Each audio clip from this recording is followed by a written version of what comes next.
ગુજરાત રાજ્યની ગ્રાન્ટેડ અને સરકારી પ્રાથમિક માધ્યમિક અને ઉચ્ચતર માધ્યમિક શાળાઓમાં આજે નવા શૈક્ષણિક સત્રની શરૂઆત થઈ છે.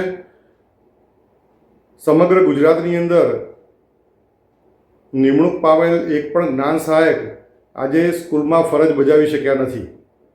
વેકેશન દરમિયાન અખિલ ભારતીય રાષ્ટ્રીય શૈક્ષિક મહાસંઘે માગણી કરેલ કે સત્ર શરૂ થાય તે વખતે જ કાયમી ભરતી થઈ જવી જોઈએ અને કાયમી ભરતીની પ્રક્રિયા થોડીક લંબાય તો જ્ઞાન સહાયક જે નિમાયેલા છે એમને રિન્યૂ કરવામાં આવે અને જે તે જ્ઞાન સહાયકની ભરતીની અંદર જગ્યાઓ ખાલી રહે છે, સીમાવર્તી વિસ્તાર છે, આંતરિયાળ વિસ્તાર છે, અમુક વિષયોની જગ્યા છે, એના સુધારા ઠરાવ બહાર પાડવામાં આવે.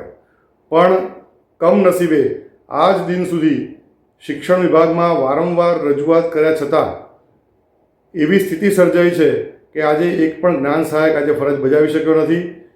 અખિલ ભારતીય રાષ્ટ્રીય શૈક્ષિક મહાસંઘ આ તબક્કે રાજ્ય સરકારને વિનંતી કરે છે કે સમગ્ર ગુજરાતની અંદર જે જ્ઞાન સહાયકો નિમાયેલા છે, ખેલ સહાયકો નિમાયા છે, એમને તાત્કાલિક રિન્યૂ કરવામાં આવે. જ્યાં નિમણૂક થઈ શકતી નથી ત્યાં આગળ નિમણૂક થઈ શકે એવા સુધારા ઠરાવ બહાર પાડવામાં આવે અને કાયમી ભરતીની પ્રક્રિયા છે એને પણ આગળ વધારવામાં આવે.